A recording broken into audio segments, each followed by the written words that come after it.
Bonjour à tous. Aujourd'hui, et via ce dashboard de démo, nous allons étudier la manière d'analyser les performances d'une campagne ou d'une automation, qu'elle soit terminée ou toujours en cours d'envoi. Pour ce faire, très simple, il suffit de cliquer sur le nom de la campagne. Ici, on va étudier une campagne d'abandon de panier.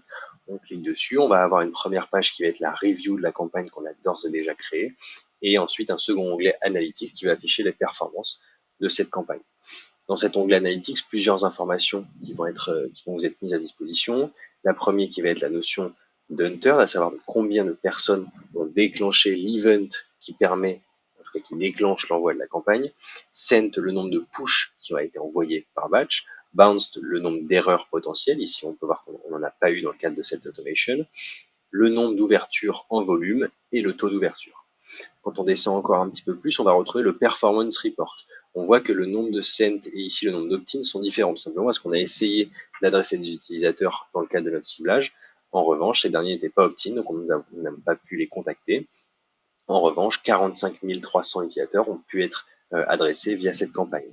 Sur ces 45 300, il y en a 21 700 qui ont ouvert le push directement. Ils ont cliqué sur le push et se sont donc rendus soit sur le site, soit sur votre application. Et il y en a 1358 qui, quant à eux, ont déclenché ce qu'on appelle une ouverture influencée. Une ouverture influencée, je reçois un push, je ne clique pas dessus. Par contre, je me rends sur le site ou sur l'application dans un délai de 3 heures après la réception de ce push. Dans ce cas-là, on va venir ajouter un +1 ici dans les ouvertures influencées. Et dernier élément dans ce performance report, on va retrouver la notion de réengagement. La notion de réengagement, c'est globalement des utilisateurs qui sont dormants, one time ou très inactifs, qui vont, suite à la réception du push sur leur device, revenir sur le site ou sur l'application dans un délai de 3 jours. Dans ce cas-là, on part du principe de nouveau qu'on a réengagé ces utilisateurs et on va venir ajouter ici un +1 pour avoir le volume d'utilisateurs réengagés. Quand on descend encore un petit peu plus, on va avoir le delivery report. Delivery report, c'est vraiment sur l'ensemble des pushes qui ont été envoyés, combien ont été envoyés des opt-in, combien ont été envoyés des opt-out et combien n'ont pas pu être envoyés et pourquoi surtout. Premier bloc, la partie send, donc sur les pushes qui ont été envoyés par batch, il y en a 45 300 qui ont été reçus par des utilisateurs parce que opt-in au fait de recevoir des pushes, 6 295 qui n'ont pas pu être envoyés à des utilisateurs parce que opt-out au fait de recevoir des pushes. Quand on continue un petit peu plus, on va voir la notion d'undelivered ici. L'undelivered, on va retrouver 3 grandes catégories d'undelivered.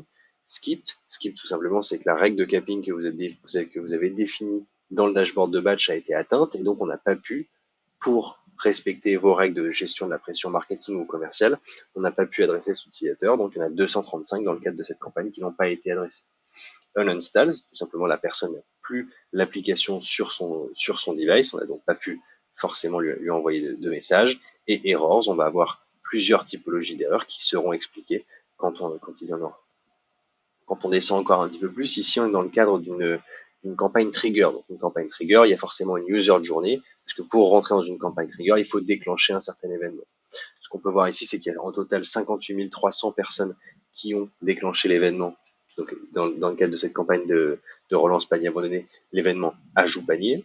Il y en a 1455 qui attendent de recevoir leur push parce que le délai d'orchestration qu'on a mis entre le déclenchement de l'événement et l'envoi du push est potentiellement de 2 jours, 4 jours, quelques minutes, quelques heures, etc. Donc ils attendent de recevoir leur push.